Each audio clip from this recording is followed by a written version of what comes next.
जय हिंद साथियों। तो आज की इस वीडियो में एसएससी जीडी 2025 एग्जाम को क्रैक करने के लिए पूरी पॉलिटी यानी कि पूरे संविधान के सबसे टॉप लेवल के साथियों लगभग 100 क्वेश्चंस मैंने लिए हैं। मैं कहूंगा साथियों ये संविधान की सभी किताबों का निचोड़ है और आप अगर इन 100 सवालों को देख लेते हैं तो मेरा मानना है कि संपूर्ण ज्ञान आप हासिल कर लोगे पूरे संविधान का। तो अगर बात करें साथियों आपके जीएस की, अगर बात करें एसएससी जीडी में तो 20 सवाल आपसे पूछे जाएंगे। मैं कहूंगा साथियों कुछ नहीं 5 सवाल आपसे पूछे जाएंगे साथियों संविधान के। तो मैं कहूंगा अगर आप ये क्लास देख लेते हैं तो जो 5 सवाल आपको आपके एग्जाम में देखने को मिलेंगे वो साथियों इन्हीं 100 सवालों में से होंगे। तो इन सभी सवालों को देखिएगा और क्रैक करिएगा अपने एग्जाम को एसएससी जीडी 2025 के। तो पहला सवाल आपकी स्क्रीन पर है, कह रहे कि भारत के संविधान को ये कब लागू किया गया। तो बच्चा जानते हैं साथियों 26 जनवरी 1950 को संविधान को लागू किया गया। अगला सवाल देखिए, कह रहे कि भारतीय संविधान में कितने अनुच्छेद हैं। तो अगर बात करते हैं साथियों 395 तो ये आपका बिल्कुल करेक्ट आंसर हो जाता है। बहुत तेजी के साथ साथियों आपको जवाब देते जाना है। अगला सवाल देखिए, भारतीय संविधान का संविधान निर्मात्री सभा द्वारा कब अनुमोदन किया गया। तो साथियों कब किया गया, मैं कहूंगा 26 नवंबर 1949 को किया गया, यानी कि जिनका भी आंसर ऑप्शन नंबर बी के साथ है बिल्कुल करेक्ट है। अगला सवाल देखिए, भारत का संविधान किसके द्वारा लिखा गया था। तो साथियों ये तो संविधान सभा के द्वारा लिखा गया था। क्या संविधान सभा के द्वारा भारत के संविधान को एक तरीके से लिखा गया था। अगला सवाल देखिए, भारत में राष्ट्रपति की अधिकतम अवधि कितनी होती है। तो मैं कहूंगा राष्ट्रपति जी 5 वर्ष के लिए आते हैं। राइट आंसर जिन्होंने भी यहाँ पर ऑप्शन नंबर ए चुना है बिल्कुल करेक्ट है। भारत में राष्ट्रपति के चुनाव की प्रक्रिया किस पर आधारित है। तो यहाँ पर अगर आपके एग्जाम साथियों सवाल पूछा जाए तो आनुपातिक प्रतिनिधित्व प्रणाली के आधार पर साथियों राष्ट्रपति का चुनाव किया जाता है। आंसर आपका जाएगा ऑप्शन नंबर सी के साथ। अगला सवाल आपकी स्क्रीन पर, भारत में लोकसभा चुनाव कितने वर्ष में होते हैं। तो या तो आपको मालूम होना चाहिए साथियों 5 वर्ष में होते हैं। उसके बाद देखिए अगले नंबर का सवाल है साथियों, आपसे यहाँ पर पूछा जा रहा है कि राज्यसभा का कार्यकाल कितने वर्ष का होता है। तो कितने वर्ष का होता है पूछा जाए 6 वर्ष का होता है। राइट आंसर आपका सी हो जाएगा।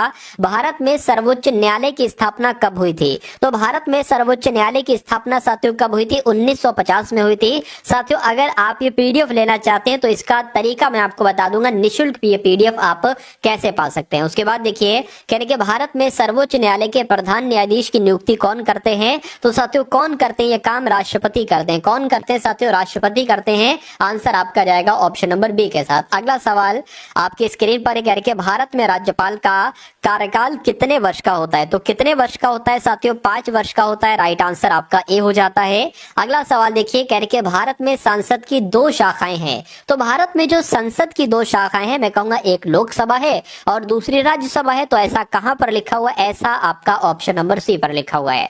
साथियों आप मुझसे पहले आंसर देने की कोशिश करिए, यानी कि अगर आपका आंसर मेरे आंसर से पहले आता है तो यह माना जाएगा कि तैयारी आपकी तगड़ी है और आप एक लंबी रेस के घोड़े हो, यानी कि सिलेक्शन के आप बहुत नजदीक हो। ठीक है ना। चलिए अगला सवाल है, कह रहे भारत में समाजवाद शब्द कहां उल्लेखित है। तो संविधान की प्रस्तावना में साथियों ये समाजवाद शब्द उल्लेखित है, यह आपसे एग्जाम में पूछा जाता है।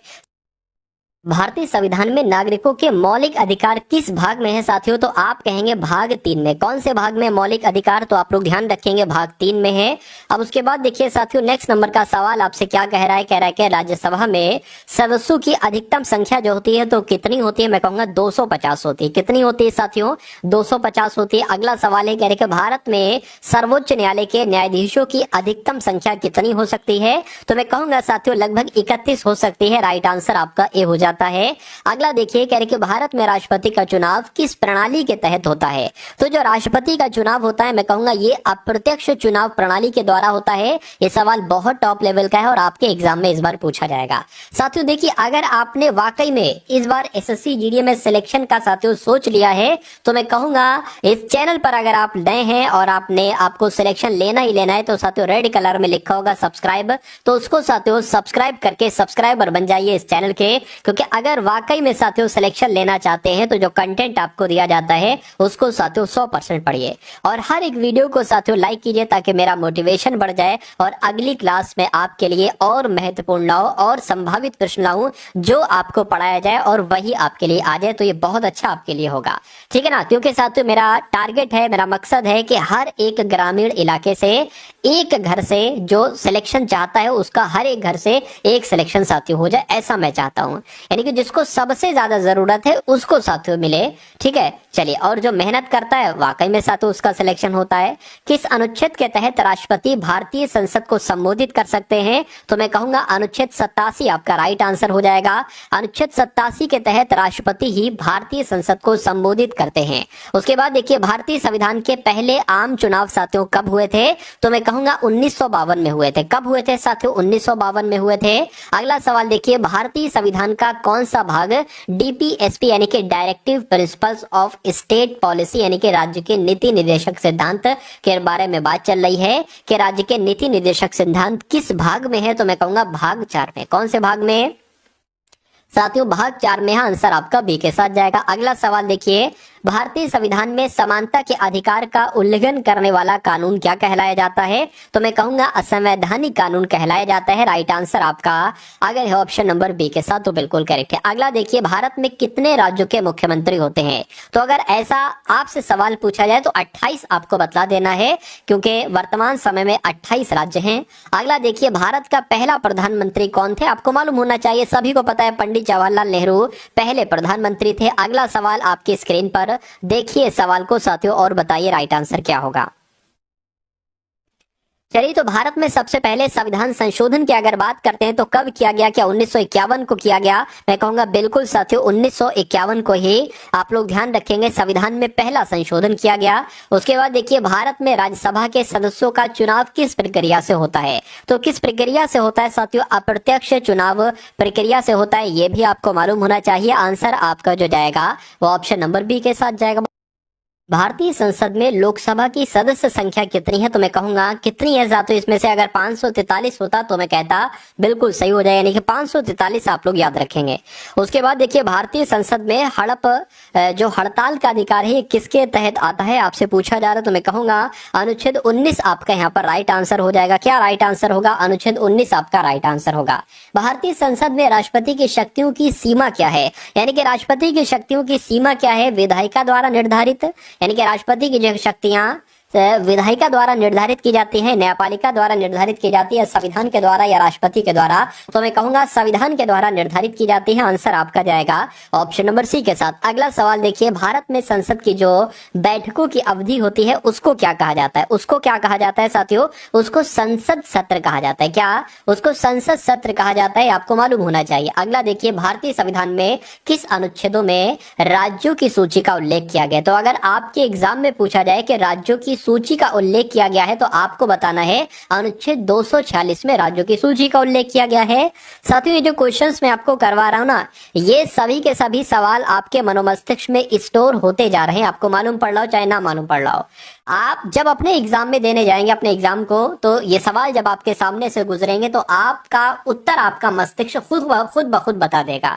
तो बस आपको बहुत ही ध्यान पूर्वक इस क्लास के सभी प्रश्नों को देखना है और देखना है आपकी कितनी तैयारी हो चुकी है, ये पॉलिटी के कितने क्वेश्चंस आपके बिल्कुल सही जाते हैं। देखिए, लोकसभा में मतदान के लिए न्यूनतम आयु कितनी है? तो अगर आपका जवाब 18 वर्ष है तो बिल्कुल सही है, बच्चों वाला सवाल सही है। तो अगला देखिए, भारत में राष्ट्रपति की शक्ति के अंतर्गत कौन सा कार्य नहीं आता है? तो मैं कहूंगा कौन सा कार्य नहीं आता है बता दीजिए। कानून बनाना या कार्यपालिका का नेतृत्व करना या न्यायपालिका का संचालन करना? देखिए, राष्ट्रपति की शक्ति कहीं ना कहीं कानून बनवा सकता है या उसमें साथ दे सकता है, कार्यपालिका का नेतृत्व कर सकता है, संसद का विघटन कर सकता है, लेकिन न्यायपालिका का ये संचालन नहीं करता है। नहीं करता है तो मैं कहूंगा यही आपका राइट आंसर है। अगला देखिए, भारत में प्रधानमंत्री का कार्यकाल कितने वर्ष का होता है? तो 5 वर्ष का होता है। साथियों, सभी सवाल मैंने लिए, यानी कि चाहे वो आसान हो चाहे वो कठिन हो, ऐसे नहीं कि सभी कठिन है, ऐसा नहीं कि सभी आसान है, मॉडरेट लेवल के भी यहाँ पर क्वेश्चंस है। देखिए, भारतीय संविधान में जो सेक्युलर शब्द है ये कब जोड़ा गया? तो साथियों, अगर आपसे पूछा जाए कब जोड़ा गया तो 1976 में जोड़ा गया। उसके बाद देखिए, भारत के संविधान में राष्ट्र ध्वज के बारे में किस अनुच्छेद में प्रावधान है? तो मैं कहूंगा अनुच्छेद 49 आपका यहाँ पर सही जवाब हो जाएगा, क्योंकि संविधान में राष्ट्र ध्वज के बारे में में जो प्रावधान है वो कौन से अनुच्छेद में है, वो अनुच्छेद 49 में है। अगले नंबर का सवाल है लोकसभा के अध्यक्ष का कार्यकाल कितने वर्षों का होता है? तो साथियों 5 वर्ष का होता है। आंसर आपका जाएगा ए के साथ। अगले नंबर का सवाल है भारतीय संविधान में राष्ट्रपति के द्वारा लोकसभा का विघटन किस अनुच्छेद के तहत होता है? तो साथियों किस अनुच्छेद के तहत होता है? अनुच्छेद 85 के तहत होता है, ये आपको मालूम होना चाहिए। साथियों अगर आपने अभी तक इस वीडियो को लाइक नहीं किया है तो मैं रिक्वेस्ट करूंगा कि वीडियो को साथियों आप लोग लाइक कर दीजिए, क्योंकि आपका एक लाइक हमें बहुत मोटिवेट करता है और अगली क्लास और जान लगाकर साथियों मन करता है आपके लिए बनाने के लिए। यानी कि मन ऐसा करता है कि ऐसा आपको पढ़ा दिया जाए, इस तरीके से आपको पढ़ा दिया जाए कि कम मेहनत में आपका सिलेक्शन हो जाए। कम पढ़ा कर साथियों कैसे सिलेक्शन लिया जाता है ये मुझे बखूबी पता है, तो कम पढ़ा कर साथियों आपको आपका सिलेक्शन दिलवाऊंगा जो आपका हक है साथियों। इसलिए वीडियो को लाइक कर दीजिए और अगर चैनल पर नए हैं तो चैनल को जरूर सब्सक्राइब कर दीजिएगा। संविधान सभा के अध्यक्ष की यहाँ पर बात चल रही है तो डॉक्टर राजेंद्र प्रसाद साथियों संविधान सभा के अध्यक्ष थे।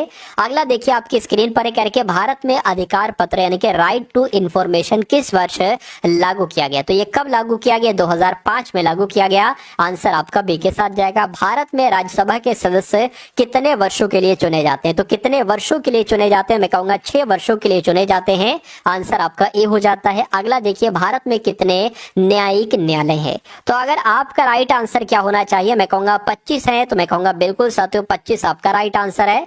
अगला देखिए लोकसभा के अध्यक्ष के चुनाव में कौन वोट नहीं कर सकता? तो अगर लोकसभा के अध्यक्ष का चुनाव हो तो कौन वोट नहीं कर सकता? मैं कहूंगा राज्यपाल कर सकते हैं, सांसद, प्रधानमंत्री कर सकते हैं, लेकिन उपराष्ट्रपति नहीं कर सकते हैं। तो यही आपका सही जवाब हो जाएगा। भारत में संविधान संशोधन की प्रक्रिया कौन निर्धारित करते हैं बताइए? तो संविधान की अगर संशोधन की अगर बात करें तो ये संविधान कहीं ना कहीं आंसर आपका हो जाएगा। क्या संविधान आपका राइट आंसर हो जाएगा? लेकिन अगर यहाँ पर संसद होता तो साथियों संसद लगाना ज्यादा यहाँ पर बेहतर हो जाता। अगले नंबर का सवाल है करके भारत में संविधान संशोधन का प्रस्ताव किसके द्वारा किया जा सकता है? तो साथियों संसद के दोनों सदनों के द्वारा किया जा सकता है, यानी कि लोकसभा के द्वारा भी और राज्यसभा के द्वारा भी। अगला सवाल है करके किस अनुच्छेद में मौलिक अधिकारों का उल्लेख किया गया है? आपसे अगर एग्जाम में पूछा जाए तो आपको अनुच्छेद 19 बताना है। क्या आपको बताना है साथियों? अनुच्छेद 19 आपको यहाँ पर याद रखना होगा। अब उसके बाद देखिए करके अगला सवाल है कह कि भारत के संविधान में जो संघीय संरचना है इसको किस अनुच्छेद में उल्लेखित किया गया बताइए? तो मैं कहूंगा यहाँ पर अगर साथियों बात करते हैं अनुच्छेद 1 आप लोग ध्यान रखेंगे, यानी कि अनुच्छेद 1 में किस बात का जिक्र किया गया है? तो संघीय संरचना का जिक्र किया गया है, ये आपको मालूम होना चाहिए। अगला देखिए भारत में संविधान के अंतर्गत भारत की परिभाषा क्या है? तो भारत क्या है साथियों? एक भारतीय संघ है, केवल हिंदुस्तान नहीं, भारतीय उपमहाद्वीप नहीं, केवल पाकिस्तान नहीं, यानी कि सबसे सटीक जवाब आपका जो जाएगा वो ऑप्शन नंबर सी के साथ जाएगा। अगला देखिए भारत में सबसे अधिक लोकसभा संसद किस राज्य से हैं? तो साथियों किस राज्य से है ये आपको मालूम होना चाहिए। उत्तर प्रदेश से है। राइट आंसर आपका ए हो जाता है। अगले नंबर का है कह भारतीय संविधान के अनुच्छेद 32 का क्या महत्व है? यानी कि अनुच्छेद 32 की जब हम बात करते हैं तो ये क्या मौलिक अधिकारों के संरक्षण की बात करता है? क्या संविधान की व्याख्या करता है? चुनाव की प्रक्रिया करता है? राज्यों की शक्तियों के बारे में बताता है? नहीं साथियों, मौलिक अधिकारों के संरक्षण की बात करता है। कौन सा अनुच्छेद? अनुच्छेद 32। उसके बाद देखिए अगला सवाल है, चलिए तो यहाँ पर साथियों अगर बात करें देखिए इसी चैनल पर आपकी एक ऐसी क्लास होती है जिसमें हिंदी के पूरे साथियों 20 सवाल लिए जाते हैं, जैसे इस बार आपसे एग्जाम में पूछे जाएंगे। जीएस प्लस करंट अफेयर के पूरे 20 क्वेश्चंस लिए जाते हैं। रीजनिंग की अगर बात करें तो रीजनिंग के भी 20 क्वेश्चन लिए जाते हैं और मैथ की अगर बात करें तो मैथ के भी लगभग 10 से 20 क्वेश्चन साथियों लिए जाते हैं। वैसे 20 एग्जाम में आते हैं।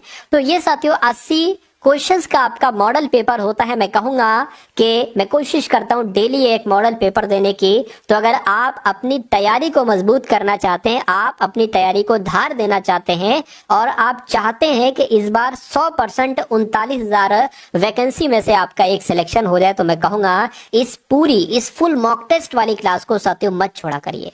मेरा मानना है कि अगर आप जिस चीज को डेली करते हैं उस चीज में आप महारती हो जाते हैं, उस चीज में आप एक्सपर्ट निपुण हो जाते हैं।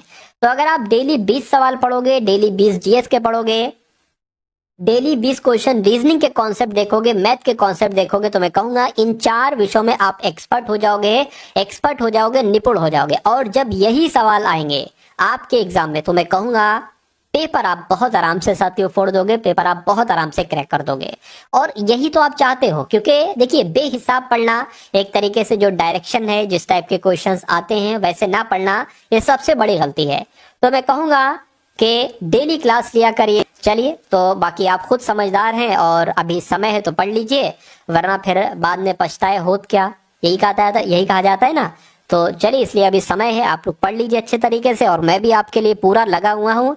चलिए, तो भारत के राष्ट्रपति के दायित्व किसके द्वारा निर्धारित किए जाते हैं? तो मैं कहूंगा भारत के जो राष्ट्रपति होते हैं, इनके जो दायित्व होते हैं ये संविधान के द्वारा निर्धारित किए जाते हैं। आंसर आपका जाएगा बी के साथ। अगला देखिए, करके संविधान के किस भाग में राज्य के नीति निर्देशक सिद्धांतों का वर्णन किया गया है? तो साथियों, भाग 4 की अगर बात करें तो भाग 4 आपका यहाँ पर बिल्कुल करेक्ट आंसर हो जाता है। चलिए भाई, उसके बाद देख लीजिए, नेक्स्ट नंबर का सवाल है करके किस अनुच्छेद के तहत राष्ट्रपति भारतीय संसद के विशेष सत्र को बुलाते हैं? तो यहाँ पर अगर बात करते हैं साथियों, अनुच्छेद 85 आपका बिल्कुल सही जवाब हो जाएगा। अगला देखिए करके भारत में राष्ट्रपति का कार्यकाल कितने वर्ष का होता है? तो राष्ट्रपति का कार्यकाल साथियों 5 वर्ष का होता है। आंसर आपका जाएगा ए के साथ। अगला सवाल है, भारत में राष्ट्रपति के द्वारा आपातकाल की घोषणा किस अनुच्छेद के तहत की जाती है? तो राष्ट्रपति के द्वारा जो आपातकाल की घोषणा की जाती है वो अनुच्छेद 352 के तहत की जाती है। राइट आंसर यहाँ पर जिनका ऑप्शन नंबर ए के साथ था तो बिल्कुल करेक्ट था। अगला देखिए, कहने के साथियों, भारत में चुनाव आयोग की स्थापना कब की गई थी? ये आपसे यहाँ पर पूछा जा रहा है। देखिए और बता दीजिए आंसर आपका क्या होगा। चलिए भाई, तो मैं कह सकता हूं साथियों, अगर आपका जवाब 1950 है तो मैं कहूंगा आपका जवाब यहां पर बिल्कुल करेक्ट हो जाएगा। यानी कि आपको ये साथियों याद रखना है, आपको ये मालूम होना है क्या कि भारत में चुनाव आयोग की स्थापना कब की गई थी? तो 1950 में की गई थी। अब उसके बाद देखिए अगला सवाल है करके भारत में सर्वोच्च न्यायालय का न्यायिक कार्यकाल कितना होता है? तो कितने वर्ष का होता है साथियों? 65 वर्ष का होता है। कितने वर्ष का? सुप्रीम कोर्ट के न्यायिक कार्यकाल जो होता है वो 65 वर्ष का ही तो होता है। भारतीय संविधान के अनुच्छेद 368 का क्या संबंध है? यानी कि अनुच्छेद 368 में संविधान में संशोधन की बात की गई है। किसकी बात की गई है? संविधान में संशोधन की बात की गई है। कौन से अनुच्छेद में ये बात की गई है? तो अनुच्छेद 368 में ये बात की गई है। अगला देखिए, भारत में संविधान के सदस्य की न्यूनतम आयु कितनी होती है बताइए? तो भारत में राज्यसभा के सदस्य की न्यूनतम आयु जो होती है साथियों वो 30 वर्ष की होती है। कितनी होती है? वो 30 वर्ष की होती है। उसके बाद देखिए अगला सवाल है, भारत में राज्यसभा के सदस्य कितने वर्षों के लिए चुने जाते हैं? तो साथियों कितने वर्षों के लिए चुने जाते हैं? ये 6 वर्षों के लिए चुने जाते हैं। ये आपका साथियों बिल्कुल करेक्ट आंसर हो जाता है। अगला सवाल करके किस अनुच्छेद में भारतीय संविधान में संसद द्वारा कानून बनाने के लिए शक्तियों का विवरण किया गया है? तो यहाँ पर अनुच्छेद 246 आपका राइट आंसर होगा। यानी कि अनुच्छेद क्या? अनुच्छेद 246 में भारतीय संविधान में संसद द्वारा कानून बनाने के लिए शक्तियों का विवरण किया गया है। अगले नंबर का सवाल है, बहुत तेजी के साथ साथियों सवालों के यहाँ पर आप लोग देख रहे हैं। मैं चाहता हूं कि कम से कम समय में, क्या साथियों, कम से कम समय में आपको ऐसा कंटेंट दूं जिस कंटेंट को साथियों पढ़ के आप अपने एग्जाम को क्लियर कर लें और आपकी तैयारी में 4 चांद लग जाएं। अब देखिए, भारतीय संविधान के किस भाग में संघीय राज्य व्यवस्था की प्रक्रिया को परिभाषित किया गया है? तो मैं कहूंगा संविधान के किस भाग में? तो संविधान के भाग 1 में संघीय राज्य व्यवस्था की प्रक्रिया को परिभाषित किया गया है। उसके बाद देखिए, भारतीय संविधान के किस सदन के सदस्यों का चुनाव राज्य विधानसभाओं के द्वारा होता है? तो मैं कहूंगा साथियों, राज्यसभा की जब हम बात करते हैं तो राज्यसभा के सदस्यों का चुनाव राज्य विधानसभाओं के द्वारा होता है। ये आपको मालूम होना चाहिए। अगला सवाल आपके स्क्रीन पर करके, भारत में प्रत्येक राज्य के विधानसभा चुनावों के लिए आयु सीमा क्या होगी? तो आयु सीमा क्या होती है साथियों? 21 वर्ष होती है। कितनी होती है साथियों? 21 वर्ष होती है, जिनका आंसर यहाँ पर ऑप्शन नंबर बी था। मैं कहूंगा बिल्कुल करेक्ट था। अगला देखिए, भारत में धन की कमी की स्थिति में कौन सा कानून लागू होता है? तो धन की कमी की स्थिति में साथियों वित्तीय आपातकाल लागू होता है। कौन सा वित्तीय आपातकाल लागू होता है? यह सवाल एग्जाम में पूछा जाता है। अगले नंबर का सवाल है कि भारत में किस अधिकार को संवैधानिक अधिकार के रूप में पहचाना गया है? तो मैं कहूंगा साथियों जो शिक्षा का अधिकार है, ये आपका यहाँ पर बिल्कुल सही जवाब हो जाएगा। अगला सवाल है कि भारत में संघ और राज्यों के बीच विवाद किस संस्था द्वारा हल किया जाता है? यानी कि सर्वोच्च न्यायालय सुप्रीम कोर्ट की जब हम बात करते हैं तो भारत में संघ और राज्यों के बीच विवाद सर्वोच्च न्यायालय के द्वारा हल किया जाता है। आपको याद रखना है, आपको मालूम रखना है। उसके बाद देखिए भारतीय संविधान में आंतरिक सुरक्षा की शक्तियां किसके पास हैं? तो साथियों ये किसके पास है? तो ये केंद्र सरकार के पास है। यानी कि संविधान में आंतरिक सुरक्षा की शक्तियां केंद्र सरकार के पास है। ये आपका बिल्कुल करेक्ट आंसर हो जाता है। उसके बाद देखिए भारत के संविधान में लोकसभा की कुल सदस्यों की संख्या कितनी है? ये आपसे यहाँ पर पूछा जा रहा है, तो मैं कहूंगा 543 है। ये क्वेश्चन रिपीटेड है। अगला सवाल आपके स्क्रीन पर है, देखिए और बताइए राइट आंसर क्या होगा। यानी कि भारत में राष्ट्रपति के द्वारा मंत्रिमंडल की नियुक्ति किस आधार पर की जाती है? तो किस आधार पर की जाती है? प्रधानमंत्री के परामर्श से की जाती है। यह आपका राइट आंसर होगा ऑप्शन नंबर डी। अगला सवाल है, कह रहे भारतीय संविधान के तहत अल्पसंख्यक के अधिकारों का संरक्षण किस प्रावधान के द्वारा किया गया है? तो ये सवाल अगर साथियों आपके एग्जाम में पूछा जाए तो आपको अनुच्छेद 30 याद रखना है। क्या याद रखना है साथियों? अनुच्छेद 30 आप लोग यहाँ पर ध्यान रखेंगे। ये आपका बिल्कुल सही जवाब है। यानी कि अल्पसंख्यकों के अधिकारों का संरक्षण किस प्रावधान के तहत किया गया है? तो अनुच्छेद 30 के तहत किया गया है। देखिए अल्पसंख्यक से संबंधित एक तो अनुच्छेद 30 है और एक अनुच्छेद 29 है। यानी कि ये दो अनुच्छेद का संबंध माइनॉरिटी से है, आपको मालूम होना चाहिए। अगला सवाल आपके स्क्रीन पर देखिए और साथियों बताइए कि सवाल का जवाब आपका क्या होगा। कह रहे कि प्रधानमंत्री का कार्यकाल कितने वर्षों का होता है? तो सिंपल सा जवाब है इसका 5 वर्ष का होता है। अगला देखिए कह रहे कि संविधान के में संशोधन के लिए कितनी तादाद में वोटों की आवश्यकता होती है? तो 2/3 बहुमत होना चाहिए। क्या 2/3 बहुमत होना चाहिए अगर संविधान में संशोधन चाहते हैं। उसके बाद देखिए साथियों लोकसभा में अविश्वास प्रस्ताव यानी कि नो कॉन्फिडेंस मोशन कब पेश किया जा सकता है? तो ये कब पेश किया जा सकता है? केवल संसद के सत्र के दौरान किया जा सकता है। ये आपका सबसे सही जवाब हो जाता है। उसके बाद देखिए क्या आपसे साथियों यहां पर पूछा जा रहा है कि भारत में सर्वोच्च न्यायालय के प्रमुख की यहाँ पर बात की गई है कि भारत में सर्वोच्च न्यायालय के प्रमुख का कार्य क्या है? बताइए तो क्या कार्य है? क्या आपका सही जवाब यहाँ पर हो सकता है? तो संविधान की व्याख्या करना। मैं कहूंगा बिल्कुल साथियों सुप्रीम कोर्ट का एक काम होता है संविधान की व्याख्या करना। ये आपका यहाँ पर बिल्कुल सही और सटीक जवाब हो जाता है। अगला सवाल देखिए भारत में कौन सा अधिकार संसद को संविधान के अनुसार उत्पन्न करने या रद्द करने का अधिकार देता है? तो यहाँ पर अगर साथियों बात करते हैं कानून का अधिकार नहीं, संविधान संशोधन का अधिकार, ये आपका बिल्कुल सही जवाब हो जाएगा। यानी कि कौन सा अधिकार? मैं कहूंगा संविधान में संशोधन का अधिकार ये संसद को संविधान के अनुसार उत्पन्न करने या रद्द करने का अधिकार देता है। अगला सवाल आपकी स्क्रीन पर है, कह के राष्ट्रपति के निर्वाचन में सबसे महत्वपूर्ण भूमिका किसकी होती है? तो किसकी होती है साथियों बताने की कोशिश करेंगे आप सभी लोग, बताइए। तो संसद की, लोकसभा और निर्वाचन आयोग की, या लोकसभा राज्यसभा के सदस्य की, या राज्यपाल की? तो यहाँ पर आपका राइट आंसर लोकसभा और राज्यसभा के सदस्यों के साथ जाना चाहिए। अगला देखिए करके भारत में राष्ट्रपति राष्ट्रीय आपातकाल की स्थिति किस अनुच्छेद के द्वारा लागू की जाती है? तो मैं कहूंगा अनुच्छेद 352 आपका राइट आंसर हो जाएगा। क्या? अनुच्छेद 352 आपका राइट आंसर हो जाता है। उसके बाद देखिए कह रहे कि कितनी बार, क्या भारत में कितनी बार राष्ट्रपति की ओर से राष्ट्रीय आपातकाल की घोषणा की जा चुकी है? तो कितनी बार की जा चुकी है? मैं कहूंगा 2 बार की जा चुकी है। कितनी बार साथियों? 2 बार की जा चुकी है। ये आपका बिल्कुल करेक्ट आंसर हो जाता है। चलिए भाई उसके बाद देखिए अगला सवाल है, कह रहे कि भारत में संविधान का पालन सुनिश्चित करने की जिम्मेदारी किसके पास है? तो ये जिम्मेदारी साथियों किसके पास है? मैं कहूंगा सुप्रीम कोर्ट के पास ये जिम्मेदारी है। राइट आंसर आपका ऑप्शन नंबर सी हो जाता है। उसके बाद देखिए अगला सवाल है, भारतीय संसद का संयुक्त सत्र कब बुलाया जाता है? तो देखिए अगर आपसे यहाँ पर पूछा जाए कि भारतीय संसद का संयुक्त सत्र कब बुलाया जाता है, तो किसी आपातकालीन स्थिति में, मैं कहूँगा नहीं, दोनों सदनों में विवाद में, ये इसका राइट आंसर हो जाएगा। यानी कि आंसर आपका जो जाएगा वो ऑप्शन नंबर बी के साथ जाएगा। उसके बाद देखिए नेक्स्ट नंबर का साथियों सवाल आपकी स्क्रीन पर है, देखिए और इसको बताइए राइट आंसर आपका क्या हो सकता है। कह रहे हैं कि भारत में राष्ट्रपति के द्वारा राज्यपाल को किस उद्देश्य से नियुक्त किया जाता है? तो किस उद्देश्य से नियुक्त किया जाता है ये आपको यहाँ पर बताना है। मैं कहूंगा लोकसभा अध्यक्ष को नियुक्त करने के लिए तो ये इनका काम थोड़ी ना होता है। राज्य सरकार की कार्यवाही की देखरेख करने के लिए बिल्कुल साथियों ये काम होता है राज्यपाल का, यानी कि राष्ट्रपति राज्यपाल को नियुक्त करते हैं तो वो राज्य सरकार की कार्यवाही की देखरेख करता है। उसके बाद देखिए अगला सवाल है, कह रहे कि भारत में लोकपाल की स्थापना किस उद्देश्य से की गई है। तो क्यों की गई है, मैं कहूंगा भ्रष्टाचार की जांच करने के लिए, चुनावों की निगरानी करने के लिए नहीं साथियों, भ्रष्टाचार की जांच करने के लिए ही की गई है। ये आपका साथियों बिल्कुल करेक्ट आंसर हो जाता है।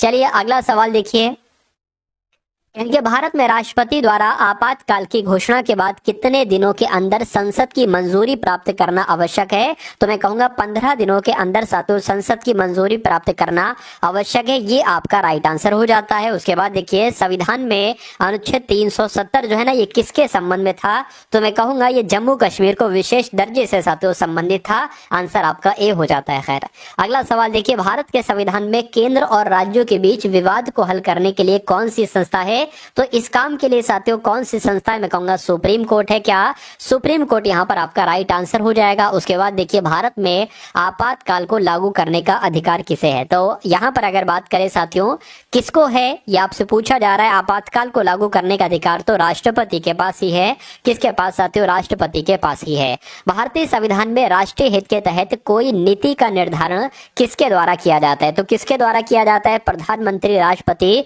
केंद्रीय मंत्रिमंडल के द्वारा किया जाता है। ये आपका यहाँ पर बिल्कुल सही जवाब हो जाता है भाई, बहुत बढ़िया, वेरी गुड क्लास। चलिए अब उसके बाद देखिए साथियों नेक्स्ट नंबर का सवाल है, कहा जा रहा है कि भारत में संविधान में राष्ट्रपति के द्वारा राज्यपाल की नियुक्ति के बाद किसके पास अंतिम निर्णय लेने की शक्ति होती है। तो किसके पास साथियों अंतिम निर्णय लेने की शक्ति होती है, मैं कहूंगा राष्ट्रपति के पास होती है। ये आपका बिल्कुल करेक्ट आंसर हो जाता है, ऑप्शन नंबर डी। अब उसके बाद देखेंगे अगला सवाल है, कह रहे कि भारत में प्रत्येक राज्य की विधानसभा का कार्यकाल कितने वर्षों का होता है। तो मैं कहूंगा साथियों 5 वर्ष का होता है। आंसर आपका जाएगा बी के साथ। उसके बाद देखिए भारतीय संविधान के किस अनुच्छेद में राष्ट्रपति के चुनावों की प्रक्रिया का उल्लेख किया गया है। तो अनुच्छेद 58 यहाँ पर आपका राइट आंसर होगा। क्या साथियों, अनुच्छेद 58 आपका राइट आंसर होगा। साथियों अगर आप ये पीडीएफ लेना चाहते हैं तो मैं कहूंगा कि डिस्क्रिप्शन में जो ग्रुप्स वगैरह है ना उनको ज्वाइन कर लीजिएगा। उन ग्रुप्स में साथियों पीडीएफ को डाल दूंगा, अपलोड कर दूंगा, वहां से आप डाउनलोड कर लेंगे। ठीक है, चलिए उसके बाद देखिए भारत में राष्ट्रपति का चयन कौन करते हैं। तो भारत में राष्ट्रपति का जो चयन किया जाता है वो निर्वाचक मंडल के द्वारा किया जाता है। इनकी जो निर्वाचक मंडल के अंतर्गत होता है।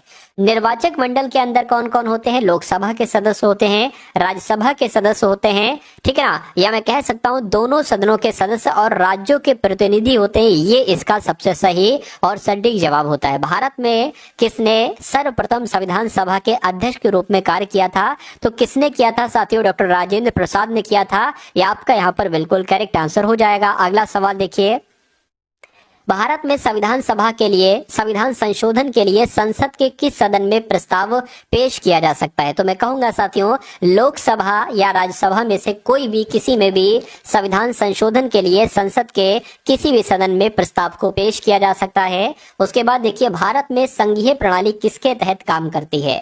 तो यहाँ पर अगर बात करें साथियों आपसे पूछा जा रहा है संघीय प्रणाली किसके तहत काम करती है। तो संविधान के तहत काम करती है। आंसर आपका बी हो जाता है। उसके बाद देखिए भारत में राष्ट्रपति की शक्तियों में कौन सी शक्ति नहीं होती है। तो अगर आपके एग्जाम में ये डिक्टो क्वेश्चन आ जाए, ठीक है ना, तो देखिए राष्ट्रपति की शक्तियों में संसद का विघटन होता है। राष्ट्रपति शासन लगा सकते हैं, बिल्कुल लगा सकते हैं, न्यायिक नियुक्तियां करते हैं, बिल्कुल करते हैं, लेकिन संविधान में संशोधन करने का कहीं ना कहीं इनके पास शक्ति नहीं होती है। तो ये आपका राइट आंसर। अगला देखिए भारतीय संविधान में किस अनुच्छेद के तहत संघ और राज्यों के बीच विवादों का निपटारा किया जाता है। तो कौन सा अनुच्छेद है, मैं कहूंगा अनुच्छेद 131 आपका बिल्कुल सही जवाब हो जाता है। उसके बाद देखिए भारत में किस प्रकार के कानून की स्थिति का पता संविधान से चलता है। तो संघीय और राज्य कानूनों की स्थिति, न्यायपालिका के आदेश, राष्ट्रपति के आदेश या नागरिक अधिकारों की स्थिति। तो आपका अगर ये एग्जाम में सवाल आता है तो मैं कहूंगा आंसर आपका, मैंने आपको बता दिया है कि संविधान में किस प्रकार के कानून की स्थिति का पता संविधान से चलता है। तो संघीय और राज्य कानून की स्थिति का पता संविधान से चलता है। अब ये साथियों अंतिम सवाल मैं आपको कमेंट सेक्शन के लिए दे रहा हूं, यानी कि इस सवाल का जवाब आपको बताना है कमेंट सेक्शन में क्या हो सकता है।